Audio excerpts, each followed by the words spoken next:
কতটা সুন্দর হয়েছে, আর আপনারা এরকম তৈরি করে খেতে পারেন। আর এই দেখুন কি সুন্দর লাগছে দেখতে, আর ভিতরে আলুটাও এই দেখুন সিদ্ধ হয়ে গেছে পুরো।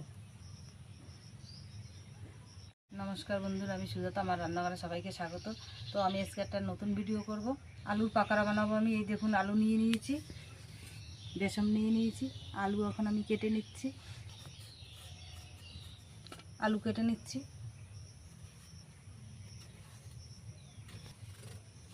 এরকম করে কেটে নেব। কেটে নিয়েছি এরকম করে ডুমু ডুমু করে। পরিমাণ মতন আমি বেসন দিয়ে দিচ্ছি। 5টা আলু নিয়ে নিয়েছি, সেই বুঝে পরিমাণ মতন দিয়ে দিচ্ছি। আর মুসমুসে হওয়ার জন্য চালের গুঁড়ো দিয়ে দিচ্ছি 50 গ্রাম মতন। লঙ্কার গুঁড়ো দিয়ে দিচ্ছি, শুকনো লঙ্কা। স্বাদ মতন নুন দিয়ে দিচ্ছি। পাকা আর কাঁচা একসাথে মিশিয়ে নিয়ে অল্প করে গোলমরিচের গুঁড়ো দিয়ে দিচ্ছি। কালারের জন্য হলুদ দিয়ে দিচ্ছি।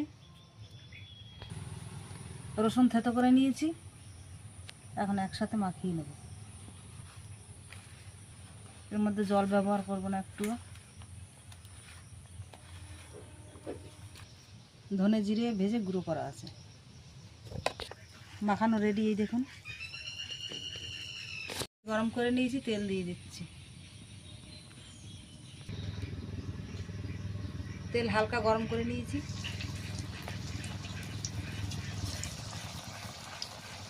সব এরকম করেই ভাজবো।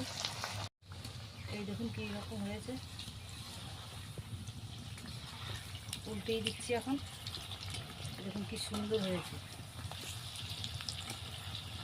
মুড়ির সাথেও এরকম খাওয়া যাবে, আর এমনিও খাওয়া যাবে। খুব মুচমুচে হয়েছে, বোঝাই যাচ্ছে। দেখুন কত সুন্দর হয়েছে।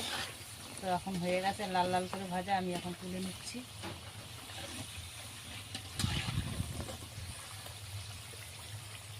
সব ভাজা রেডি। এই দেখুন নামিয়ে দিচ্ছি।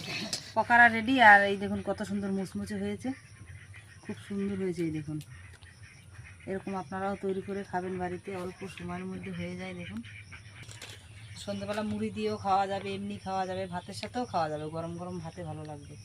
বিট নুন দিয়ে খেয়ে দেখাবো। বিট নুন দিয়ে খাচ্ছি। এই দেখুন কি সুন্দর হয়েছে।